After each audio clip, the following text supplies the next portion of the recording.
Welcome to guys kitchen Telugu వంటలు. కొత్తిమీర కొంటాం, ఆకులు వాడతాం కానీ కాడలు పారేస్తాం. ఇలాగా ఒకసారి ట్రై చేసి చూడండి, మీరు ఎప్పుడు కాడలు పారేరు. కాడలను బాగా వాష్ చేసుకుని 2 టమాటాలు, చిన్న ఉల్లిపాయలు, 1 గ్లాస్ నీళ్ళు పోసి ఉడకపెట్టండి. 10 మినిట్స్లో ఉడికిపోతుంది. నీరు ఎక్కువగా ఉంటే ఫిల్టర్ చేసుకోండి, లేకపోతే అలాగే మిక్సీ పట్టండి.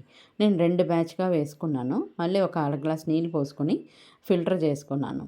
ఆ తర్వాత మూకుడులో 1 స్పూన్ వెన్న వేసి వెల్లుల్లిపాయలు గార్లిక్ ఉంది కదా, చిన్న చిన్న పీసుగా కట్ చేసి వేసుకుని ఒక్కసారి ఫ్రై చేసుకుని లైట్గా, ఆ తర్వాత ఈ ఫిల్టర్ చేసిన దాంట్లో పోసి 1 గ్లాస్ మళ్ళీ నీళ్ళు పోసుకొని ఉప్పు, తర్వాత పెప్పర్ పౌడర్, మిరియాల గుండ అది వేసి ఒక్కసారి మరిగించి తీసేయండి. సర్వ్ చేసేటప్పుడు కొరియాండర్ లీవ్స్ వేసుకోవచ్చు, లేకపోతే రస్క్ ఫ్రై చేసి వేసుకోవచ్చు. ఏమి లేకపోతే ఈ క్లియర్ సూపే చాలా బాగుంటుంది.